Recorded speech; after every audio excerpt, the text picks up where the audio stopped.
우리 같이 하나님 말씀 에베소서 6장 우리 10절에서 13절 말씀입니다. 에베소서 6장 우리 10절에서 13절 제가 봉독하겠습니다.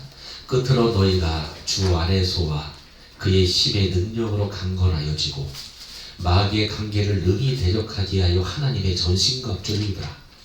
우리의 씨름은 혈과 육을 상대하는 것이 아니요 통치자들과 권세들과 이 어둠의 세상 주관자들과 하늘에 있는 악의 영들을 상대합니다. 그러므로 하나님의 전신갑주를 취하라.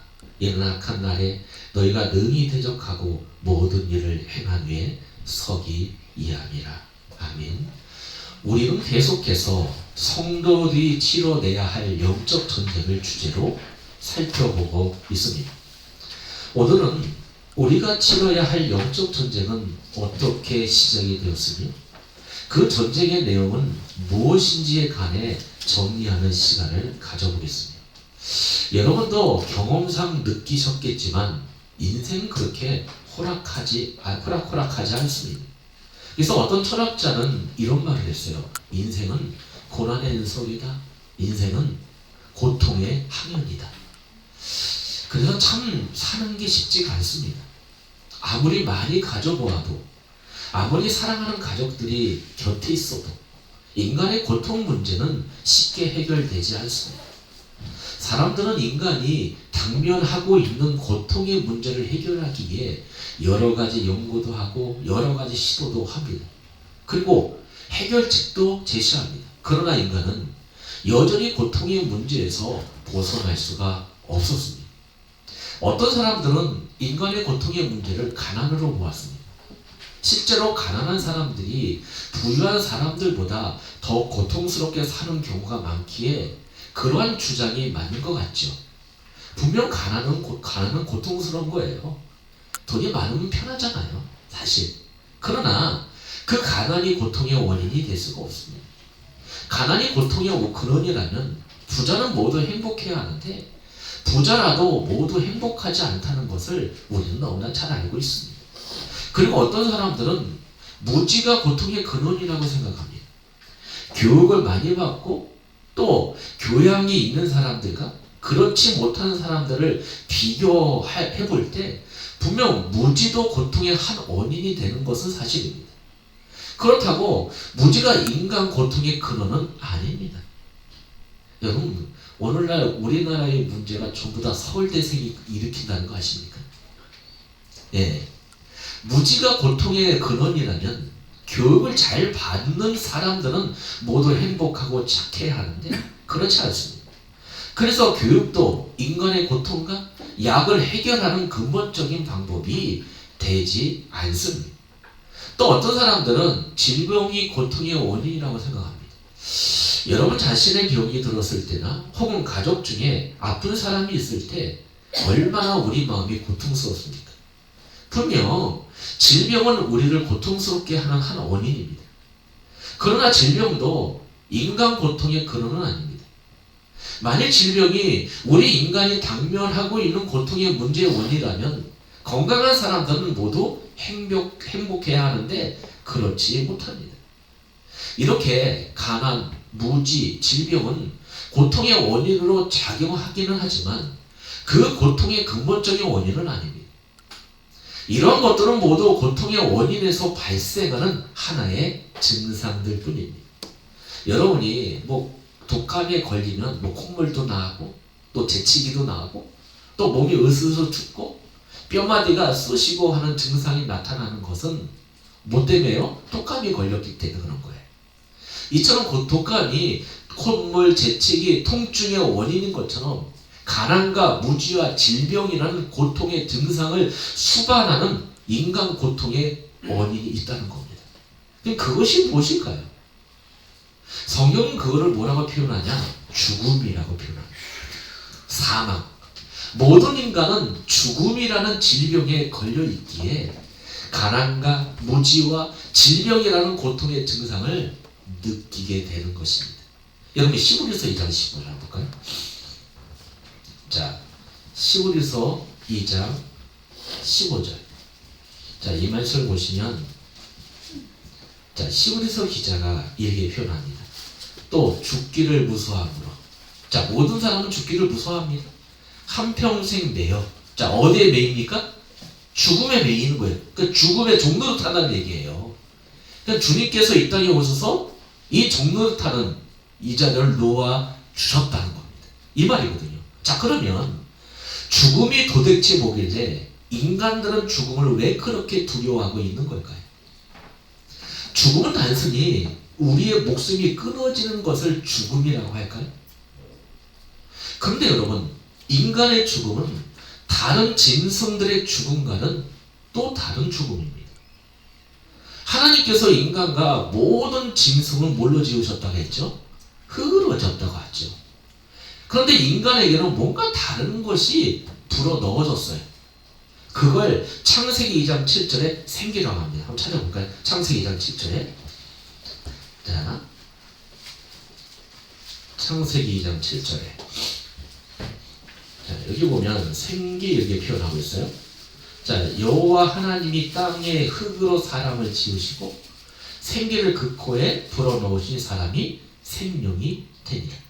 자, 하나님께서 생기를 불어넣으시자 흙으로 만들어진 인간이 어떤 존재가 된 거예요? 살아있는 존재가 됐다. 요 말씀입니다. 근데 여러분, 이 구절에서 생명이죠, 생명. 여기에 생명의 영은 혼입니다, 혼. 예, 혼. 히브리어로 네페시라는 단어를 써요. 그러니까 요 혼, 네페시는 생명 있는 존재, 생명 있는 짐승을 가리킬 때 쓰는 단어입니다. 그게 나와요.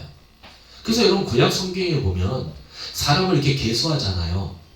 사람을 계수할 때 이스라엘 민족은 60만 명이야 이렇게 했을 때 거기에 요 네페시가 들어가요. 혼이라는 단어를 쓴단 말이에요. 이게 살아있는 존재란 단어입니다. 그런데 요 네페시에 뭐가 들어가요? 생기가 불어넣으니까 뭐가 됐다? 생명이 된 거예요. 그러니까 살아있는 네페시, 살아있는 혼, 이게 됐다는 겁니다. 그냥 네페시, 그 혼 자체가 짐승들처럼 숨을 쉬는 존재네. 그러니까 우리가 여러분 고양이나 강아지 같은 것들은 뭐예요? 그냥 네페시예요. 네페시. 그냥 혼이란 말이에요. 근데 거기에 뭐가? 생기가 들어가니까 살아있는 혼, 살아있는 네페시, 생명이 되었다는 말씀입니다. 이 말씀이. 그러니까 여러분, 인간의 생명은 다른 짐승들처럼 단순히 육신이 살아있음에 국한된 것이 아니라 거기에는 생기로 인한 살아있음이 보태진 거예요. 예. 그것을 다른 말로 속사람의 생명, 또 겉사람의 생명이라고 이렇게 부르기도 하고요. 또 다른 말로는 육신의 생명, 영의 생명이라고 부르기도 합니다. 여러분, 요거 잘 기억하셔야 됩니다. 하나님은 인간의 육체의 생명에 생기를 불어넣으심으로 영혼의 생명이 그 육체의 생명을 주장하도록 인간을 만들어 놓으신 거예요. 그래서 여러분, 우리가 육이 중요한 거예요? 영이 중요한 거예요? 그래서 영이 중요하다는 얘기입니다. 따라서 짐승들은 죽음은 육체의 생명이 끊어진 상태를 말하는 것이지만 인간의 죽음은 단순히 육체의 숨이 끊어진 상태를 말하는 것이 아니라 생기로 말미암게 된 영적 죽음을 말하는 겁니다. 예? 그래서 성경은 육체의 생명은 살아있을 때 그 영혼의 생명이 사라져 버린 사람들을 가리켜 뭐라고 표현하냐? 죄와 허물로 죽었던 자 이렇게 표현합니다. 자, 예배서 2장 볼까요?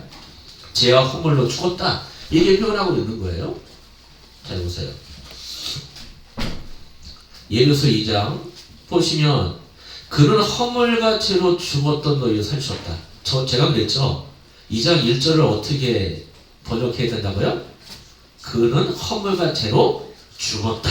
얘기는 그 죽어있는 상태예요. 그러니까 죽어있다는 얘기는 뭐예요? 그냥 레페시, 그냥 혼의 상태예요. 그냥 살아있는 육의 상태란 말이에요. 그 뭐가 빠져나간 거예요? 생기가 빠져나간 거예요. 하나님의 영이 빠져나간 상태를 얘기하는 거예요. 그렇죠? 이렇게 영혼의 생명이 끊어진 상태를 성경은 죽음, 사망이라고 이야기하고 있는 겁니다. 그러니까 모든 인간은 그 영혼의 생명이 끊어진 상태인 겁니다. 그래서 모든 인간은 사실상 걸어다니는 시체예요. 걸어다니는 시체. 자, 그렇다면 어떻게 인간에게 이런 상태가 되었을까요? 이유가 뭘까요? 자, 창세기 2장 보시면 창세기 2장 15절에서 17절입니다.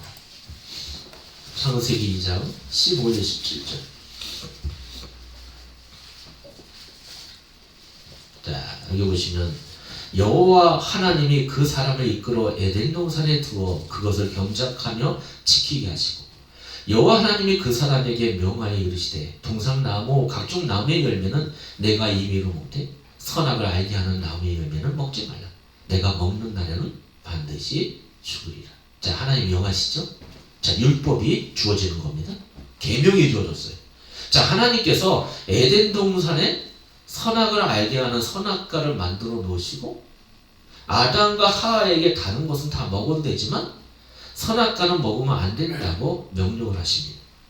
선악을 알게 하는 나무의 열매는 인간은 하나님의 말씀에 순종할 때만 행복하다는 자기 존재의 확인도구입니다. 확인도구. 그러니까 선악을 알게 하는 그 나무를 보면서 아, 그렇구나. 하나님의 말씀에 순종할 때만 나는 행복이 유지되는구나. 확인도구란 말입니다. 이거예요. 마찬가지예요. 여러분, 우리가 차 타고 갈 때 신호등이 생긴 이유가 뭐예요? 질서 유지입니다. 행복 추구예요. 예. 목적이 거기 있는 거예요. 그런 형식을 이해하시면 돼요.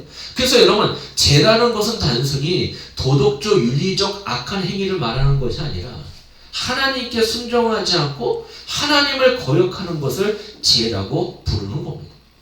하나님이 옳다 하시면 옳다고 인정하고 하나님이 그러다 하시는 것을 그러다 해야 하는 것이 바로 뭐요? 선악을 알게 나와 아래에 있는 인간의 존재예요. 그게 인간이에요. 근데 인간이 스스로 선악의 판단자가 되어 하나님에 대한 순종을 저버린 사건이 바로 뭐요? 선악과 사건이에요. 자, 창세기 3장 22절.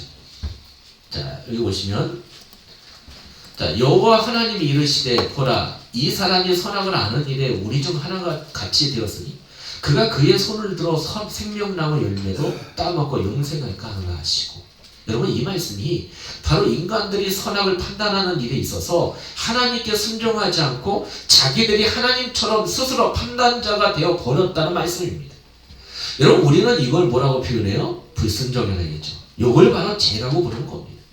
이렇게 인간이 하나님께 불순종함으로 말미암아 하나님께서 인간에게 부어주시는 생명을 차단해 버린 겁니다. 이제 인간은 더 이상 하나님과 교통할 수 없게 돼버린 겁니다. 이걸 성경을 뭐라고 표현하냐? 사망이라고 얘기해요. 사망. 자, 그렇다면 죄로 말미암아 사망의 상태의 인간의 모습은 어떤 모습일까요? 어떤 모습일까요? 그러니까 여러분, 영적 죽음 당한 인간의 모습은 무엇일까요? 자, 첫 번째가 뭐냐? 하나님과의 관계를 상실한 상태입니다. 원래 인간은 하나님이 내려주시는 그 복을 충만하게 누리며 영원히 살 수 있는 존재였어요. 근데 이 관계를 하나님은 뭐라고 표현하냐? 의의 관계입니다. 근데 인간이 타락함으로 하나님으로부터 내려오는 복의 통로가 막혀버린 겁니다. 여러분, 그 상태가 어떤 상태냐? 로마서 1장 27절 한번 볼까요? 자, 로마서 1장 27절. 자, 뭐라고 되어 있어요? 또한 그들이 마음에 하나님 두기를 싫어하네. 무슨 얘기예요? 예, 하나님과의 의의 관계가 끊어지니까 사람들 마음속에 뭐를 두기 싫어요? 하나님 두기 싫어하는 거예요. 그걸 뭐요? 상실한 마음대로 내버려 두시는 거예요. 그러니까 본성 자체가 그렇다는 거예요. 그냥 인간의 본질적인 성향 자체가 하나님과 함께하기 싫어하는 성향이에요. 그렇게 되는 겁니다. 네. 자, 두 번째로 하나님과의 의의 관계가 깨졌는데 어떤 관계가 깨지냐? 사람과의 의의 관계도 깨지는 거예요. 여러분, 아담이 하와를 가리켜 뭐라고 표현하죠? 내 살 중에 살이요 내 뼈 중에 뼈야. 여러분, 이 말이 뭡니까? 내가 너고 너가 나야. 이거예요. 하나됨의 고백이거든요. 그런데 죄가 들어오자 아담과 하와는 서로 어떡합니까? 너 때문에 그래. 이 여자가, 저 남자가 책임을 전가하기 시작하는 거예요. 그렇잖아요. 여러분 우리가 한 교회에 있어도 얼마나 갈등이 심해요. 그렇잖아요. 또 우리가 엄마 뱃속에서 한 배로 나왔는데 그 형제 간의 그 갈등도 얼마나 심합니까? 그만큼 인간 사이의 의가 깨지기 시작했다는 겁니다. 여러분 로마서 1장 아까 본 거 28절부터 볼까요? 자 여기 보니까 또한 그들이 마음에 하나님 두기를 싫어하며 하나님께서 그들을 상실한 마음대로 내버려 두사 합당하지 못한 일을 하게 하셨으니, 자 여기서 합당하지 못한 일은 뭐예요? 하나님이 원하시지 않는 일이라는 거죠. 자 어떤 일인가 볼까요? 모든 불의, 추악, 탐욕, 악의가 가득한 저 시기, 살인, 분재, 사기, 악독한 같은 자요, 수근수근한 자요, 비방하는 자요, 하나님께서 미워하신 자를 능력하는 자요, 교만한 자요, 자랑하는 자요, 악을 도모하는 자요, 부모를 거역하는 자요, 우매한 자요, 배역하는 자요, 무정한 자요, 무자비한 자. 여러분 합당하지 못한 일의 가장 공통된 특징이 있죠. 뭡니까 여러분? 자기 사랑에서 나오는 거. 자기 나란 말이에요. 예? 자기 사랑에서 나온 것들이 이게 다 공통적인 거예요. 해보세요 여러분. 맞잖아요. 이것이 하나님과의 관계가 끊어진 그 순간부터 인간이 죽은 상태로 벌어지는 일이라는 겁니다. 자, 세 번째로는 자연과의 의해관계도 상실해버립니다. 여러분 우주는 서로 의존적으로 지어졌습니다. 우주에 존재하는 모든 만물이 상생의 관계 속에 들어있죠. 여러분 이 상생이라는 단어는 원래 이 동양 철학에서 나온 단어예요. 그냥 읽을 거죠. 여러분 잘 아실 거예요. 수에서 목이 나오고 목에서 하가 나오고 하에서 토가 나오고 토에서 금이 나온다. 예. 굉장히 조화 속의 우주의 이치를 동양 철학에서는 상생이라고 이야기해요. 그러니까 예를 들어서 여러분 나무가 자라기 위해서는 태양과 빛과 비, 바람 그리고 영양분이 필요합니다. 그 영양분은 다른 짐승의 뭐 시체나 벌레 분비물, 예, 혹은 다른 나무들의 열매나 잎이 땅에 떨어져서 생기게 돼요. 그리고 여러분 우주의 행성들을 보시면 서로 중력에 의해서 그리고 혹은 질량과 거리와 회전 속도가 그것 따라서 움직이고 유지가 돼. 조금이라도 틀리면 어떻게 돼요? 큰일 나는 거예요. 이렇게 이 세상은 서로 상대방을 위해 존재하고 상대방에 의해 내가 존재하도록 지어진 것입니다. 그런데 인간의 타락으로 말미암아 전체의 균형이 다 깨져버렸어요. 인간은 자연을 다스리기는커녕 자기의 유익을 위해서 자연을 파괴합니다. 자연은 그러한 인간들에게 복수를 하죠. 그것이 뭐예요? 자연재해입니다. 지진도 일어나고 태풍도 일어나고 이런 거예요. 하나님의 백성들과 하나님과의 의해관계가 온전히 회복하는 날 자연은 본래대로 안식의 상태로 들어가게 될 것입니다. 그래서 여러분 로마서 8장 볼까요? 8장에 보면 모든 피조물이 하나님의 아들들이 나타남을 학수고대하고 있는 거예요. 여러분 하나님의 아들들이 누구예요? 저 여러분들이거든요. 예? 그 온전히 구원이 완성이 될 때 이 자연도 완성이 된다는 거예요. 자 뭐예요? 자 19절에 보면 피조물이 고대하는 바는 하나님의 아들들이 나타나는 것이요. 피조물이 허무한 데 굴복하는 것은 자기 뜻이 아니요 오직 굴복하게 하실 이로 말미암이라. 그 바라는 것은 피조물도 썩어짐의 종로로 탄 데서 해방되어 하나님의 자녀들의 영광의 자유에 이르는 것이라. 피조물이 다 이제까지 함께 탄식하며 함께 고통을 겪고 있는 것을 우리가 아느니라. 여러분 이해되십니까? 그 여러분 자연을 보호하는 일은 뭐야? 솔직히 얘기해서 예수 잘 믿고 거룩한 자로 지옥 가는 거예요. 이게 진짜 자연보호입니다. 실질적으로, 본질적으로. 자, 네 번째로 타락한 인간은 자기 자신과 올바른 관계도 상실해버리죠. 그래서 여러분 인간에게 이 정신적인 문제가 생기는 것도 그겁니다. 심지어 자기 자신을 살해하죠. 자살을 한단 말이에요. 이것도 일어나기 시작하는 거예요. 전에는 그런 일이 일어나지 않았는데 창세기 3장 이후에 이런 일이 일어나기 시작했다는 겁니다. 이렇게 인간은 타락으로 말미암아 하나님과 자연 그리고 인간들 상호간에 심지어 자기 자신과의 관계까지 모두 망가져 버린 존재가 되었습니다. 그 후로 인간은 하나님으로부터 공급받아야 될 복을 스스로 만들어내야 합니다. 그래서 한국 사람들이 제일 좋아하는 단어가 뭔지 아십니까? 복이에요. 왜 복을 좋아할까요? 복이 없기 때문에. 그래서 인간이 스스로 그 복을 찾아야 되고 만들어내야 돼요. 그것이 인간입니다. 왜냐하면 자기 자식에는 복을 만들어낼 수 있는 자원이 없기 때문에 그럽니다. 그러니까 그 자원을 남으로부터 빼앗기도 합니다. 그것이 뭐요? 시기, 질투, 분열, 다툼, 전쟁, 이런 거가 되는 겁니다.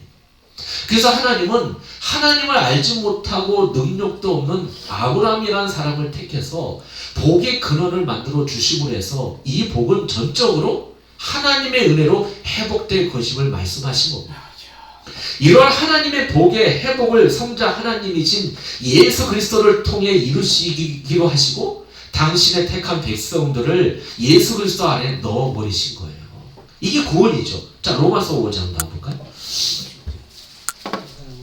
자, 로마서 5장 자, 17절에 18절. 자, 한 사람의 범죄로 말미암아 사망이 그 한 사람을 통하여 왕노릇하였으므로 더 은혜와 의의 선물을 넘치게 받는 자들은 한 번 예수 그리스도를 통하여 생명 안에서 왕노릇하리로다. 그러나 한 범죄로 많은 사람이 정죄에 이른 것 같이 한 의로운 행위로 말미암아 많은 사람이 의롭다 하심을 받아 생명에 이르럽니다. 자, 여기에도 연합교리가 있죠. 주님과 우리는 어떻게 돼 있어요? 연합되어 있는. 그래서 주님의 그 의로움이 나의 의로움이 되는 겁니다. 이게 믿음이라는 거죠. 예수님이 사단의 유혹을 이기실 때 당신의 백성들도 이기게 하신 겁니다. 그러니까 마태복음 4장에 예수님이 사단의 유혹을 이기시는 그 순간에 누가 있는 거예요? 저와 여러분들이 있는 겁니다. 다른 말로 우리는 선악과를 따먹지 않는 사람들이 된 거예요. 그리고 그들에게 덮여 씌워진 죄책이 십자가에서 완전히 해결된 것입니다. 이게 구원의 비밀이죠. 여러분 신명기 한번 볼까요? 신명기 21장.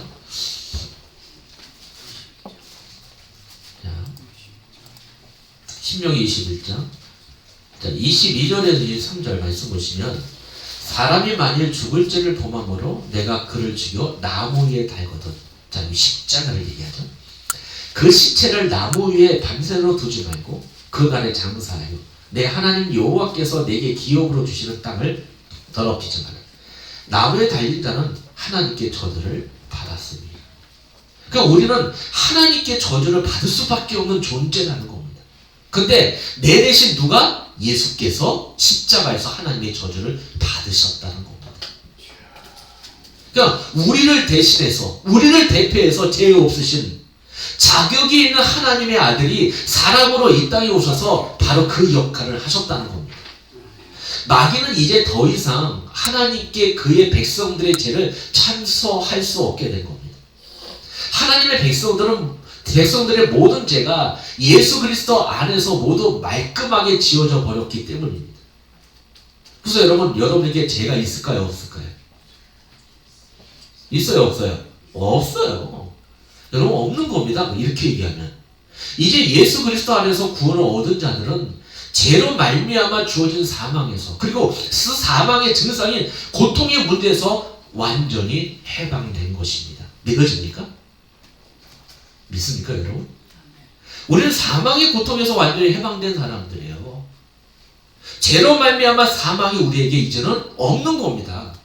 이게 하나님의 백성의 영적 실체라는 거죠. 존재라는 거예요. 그럼 몇 가지 의문이 들지 않으세요?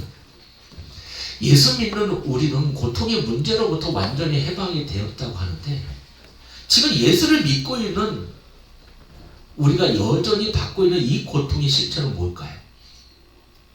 그리고 그렇게 구원받은 우리가 지금 치르고 있는 전쟁은 또 무엇일까요? 왜 성경은 우리에게 전신갑주를 입고 피 흘리기까지 싸우라고 말씀하시는 것일까요? 사실 성도들은 이제 절대적인 죄의 지배력에서 자유하게 되었습니다. 이건 우리의 신분이에요. 그러나 제가 그 사람 안에서 완전히 사라진 것은 아닙니다. 여러분 그걸 신학적인 용어로 죄오염이라고 얘기해요. 네. 그런데 성도가 그 오염을 방치하고 깨끗이 하려는 노력을 하지 않으면 그 죄오염은 점점 누룩처럼 퍼져가지고 성도 안에 하나님의 은혜로 주어진 생명의 성령의 법을 약화시킵니다. 점점 약화시키는 거예요. 그럴 때 성도들은 불신자 똑같이 세상의 염려 속에, 세상의 허물 속에서 고통을 받게 되는 것입니다. 그래서 여러분 로마서 6장 볼까요? 로마서 6장 15절에서 16절입니다. 자, 15절 16절 보면, 자 15절 볼까요? 그런즉 어찌하리 우리가 법 아래 있지 아니하고 은혜 아래 있으니 죄를 지으려 그럴 수 없네. 죄를 지을 수 없다는 거죠. 내가 은혜 아래 있는데. 자 16절에 너희 자신을 종으로 내어주어 그 누구에게 순종하든지 그 순종을 받는 자의 종이 되는 줄을 너희가 알지 못하는 거다. 혹은 죄의 종으로 사망에 이르고 혹은 순종의 종으로 의에 이르니라. 분명 성도들은 하나님의 생각을 쫓아 하나님의 감정을 공유하며 의지로 하나님의 뜻에 굴복할 수 있게 되었습니다. 그런데도 여전히 죄의 오염에서 허덕이고 있으며 그의 삶은 불신자들과 전혀 다를 바가 없게 됩니다. 여러분, 이것이 우리가 치러야 할 영적 전쟁입니다. 나의 죄는 예수 그리스도와 싸우고 나는 나의 죄와 싸우는 겁니다. 그렇다면 여러분, 또 다른 한 가지 의문을 해결해야 됩니다. 왜 하나님께서 그 마귀의 공격을 그냥 놔두실까요? 그냥 없애면 되잖아요. 네? 여러분, 그 이유는 우리가 쉽게 죄에 걸려 넘어지는 자기 자신의 모습을 보면서 하나님의 은혜를 더욱더 깊이 깨닫게 되는 것이고요. 죄에 걸려 넘어질 때 그 고통을 곱씹으며 더 이상 이러한 죄의 유혹도 없고 넘어짐도 없는 하나님의 나라를 더욱 소망하게 되는 것이고요. 그러한 죄의 오염을 한 겹 한 겹 벗어가면서 거기서 얻어지는 하나님 나라의 자유로움과 행복함과 만족감과 기쁨을 조금씩 맛보며 믿음과 소망을 더욱 굳건하게 다지는 것입니다. 그게 마귀가 존재해야 할 이유라는 거죠. 그래서 여러분, 요한계시록 19장에 보시면 예수 그리스도께서 계속해서 칼을 뽑아 들고 싸우시는 그 전쟁이 바로 이런 전쟁입니다. 우리가 오해하는 것이 예수님께서 앞장서 싸우시는데 우리까지 힘을 쓸 필요 있냐 하는 것입니다. 여러분, 아니에요. 주님은 우리의 순종을 통해 일하십니다. 우리는 어떻게 응답받아요? 가만히 있으면 응답받습니까? 우리가 가만히 있으면 응답 주십니까? 하나님 뭐를 통해서? 찾고 구할 때 주시는 거예요. 예. 그렇기 때문에 예수님이 싸우실 때 우리가 손을 놓고 있을 수가 없는 겁니다. 성도 여러분, 영적 전쟁 가운데 다윗이 이런 기도를 했는데 한번 살펴볼까요? 시편 19편. 자, 시편 19편입니다.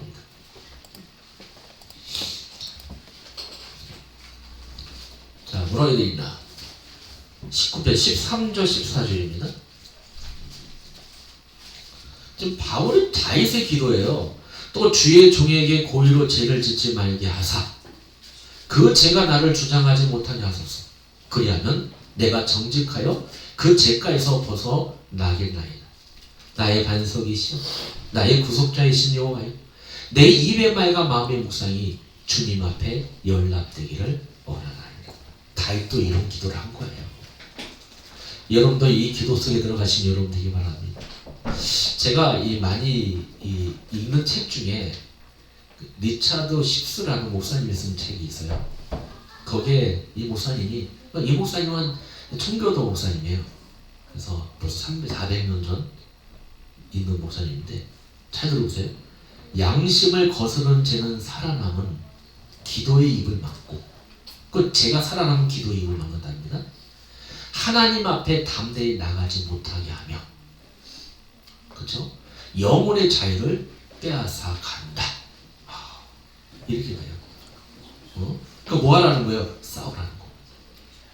싸우지 않으면 기도의 입을 막아주고 하나님 앞에 나아가는 그 발걸음을 멈추게 해버리고 죄로 인해서, 진리를 통해서 자유를 주신 그 자유를 빼앗아 간다는 거예요. 그 죄가. 그렇게 하라는 거예요. 우리가 씻어내지 못하고 있는 죄는 우리를 그렇게 절망케 하고 좌절케 만든다는 얘기입니다. 그런 존 오웬이라는 목사님도 계시는데, 예, 제가 많이 읽는 책이에요. 거기에 이 목사님께서 이런 말을 했어요. 잘 들어보세요. 죄와 은혜는 모두 실행하면 할수록 더욱 내적인 원리로 강화된다. 그럼 죄도 실행하고 은혜도 실행하면 강화된다는 거예요. 사람들이 그들의 은혜를 쓰지 않기 때문에, 그럼 내게 주어진 은혜를 쓰지 않는다는 겁니다.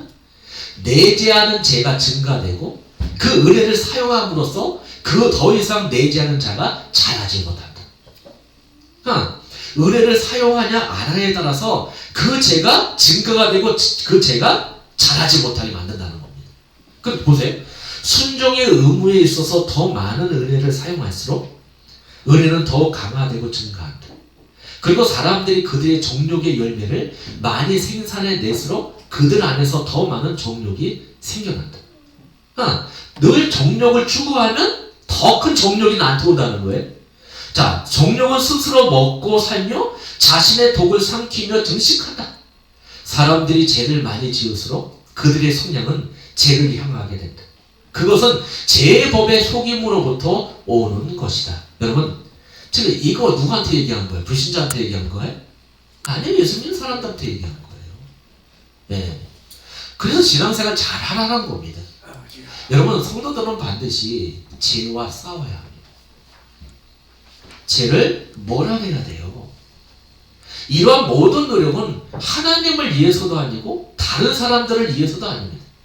물론 궁극적인 결과는 하나님께 영광으로 돌려지겠지만 그 모든 노력은 다 자기 자신을 위해서입니다. 성도가 거듭나게 되면 얻게 되는 확실한 것은 우리의 변치 않는 신분과 죄를 대항하여 싸울 수 있는 능력을 줬다는 거예요. 그럼 내가 예수를 믿었어. 내 안에 생명이 있어. 그럼 두 가지가 나한테 온다는 거예요. 첫째는 뭐예요? 변치 않는 신분. 우리 죽을 때까지 하늘의 시민권을 갖고 있는 사람이 된 거예요. 두 번째는 뭐냐? 이 땅에 살면서 뭐요? 죄와 대항하여 싸울 수 있는 능력이 우리에게 있다는 겁니다. 이걸 얘기하는 거예요. 그래서 여러분, 사도행전 1장 8절에 보면은 오직 성령이 너희에게 임하시면 너희가 뭐 받고? 여러분, 그 권능이 어떤 권능일까요? 땅끝까지로 증인되는 권능을 얘기하는 거예요. 근데 여러분, 이 증인이라는 단어 속에 어떤 의미도 포함되지 않습니까? 자, 증인은 본 곳을 말하는 사람이에요. 본 곳을 이야기하는 증인이에요. 근데 그 증인에는요, 순교자라는 뜻도 있어요. 그 뭘 순교해요? 옛사람을 죽이는 것도 포함되어 있는 거예요. 땅끝까지로 죄와 싸워서 자기를 부인하는 능력입니다. 정확하게 얘기하면. 거기에 뭐가 드러나요? 증인으로 드러나게 돼 있다는 겁니다. 이게 사도행전 1장 8절의 말씀이에요. 이게 우리에게 변하지 않은 두 가지가 거기에 있다는 겁니다. 내가 설사 이 죄에 무너지더라도 나의 이 신분은 변하지 않아. 이 확신감. 나 이제 이 죄와 싸워 이길 힘이 있는 사람이 됐어. 여러분, 이런 확신을 갖고 담대히 싸워서 이겨내야 한다는 것입니다. 이게 성도라는 거죠. 성도 여러분, 구원 받으셨습니까? 그렇다면 여러분은 죄와 싸워서 이길 수 있는 능력을 이미 소유하셨습니다. 어제 이 성경 공부하는데 그 친구한테 야, 너 구원 받았니? 네, 그러더라. 너가 구원받은 증거를 한번 얘기해봐. 그랬더니 이 친구가 한 10초 정도 가만히 있다가 생각하고 얘기하는 거예요. 저는요, 하나님의 뜻에 맞지 행할 때 고통스러워요. 이거 하는 거예요. 그거 하는 거예요. 그 여러 가지 쭉 얘기하는데 그 말 딱 듣는 말에 제가 그랬어요. 너 하나님 백성 맞구나. 그냥 그겁니다, 여러분. 네? 그러니까 우리는요, 이미 우리 안에 하나님이 원하시는 성향을 갖고 있는 사람들이 됐다는 겁니다. 성도 여러분, 하나님이 내게 주신 능력이 무엇인지 깨달았고 이제는 그 능력 갖고 하늘의 것을 나의 것으로 소유하는 그런 인생을 살아가시는 여러분 되길 바랍니다. 사실 우리의 대적은 쉬지 않고 바로 우리 곁에서 우는 사람처럼 우리를 노리고 있습니다. 전쟁은 쉽지 않습니다. 그렇기 때문에 여러분, 여러분의 의지를 발동하셔서 하나님의 은혜 수단을 오늘도 사용해 주시는 여러분 되길 축원드리겠습니다. 기도합시다. 하나님 아버지, 우리를 붙잡아 주시고 하나님의 능력 안에 거하며 하나님의 뜻대로 살아가는 하나님의 백성 되게 하옵소서. 세상의 유혹, 그 죄의 유혹, 그 사단의 유혹에서 능히 이길 수 있도록 성령께서 우리를 붙잡아 주시고 하늘의 것을 소망하는 그런 하나님의 백성으로 세워 주시옵소서. 예수 그리스도의 이름으로 기도드렸습니다. 아멘.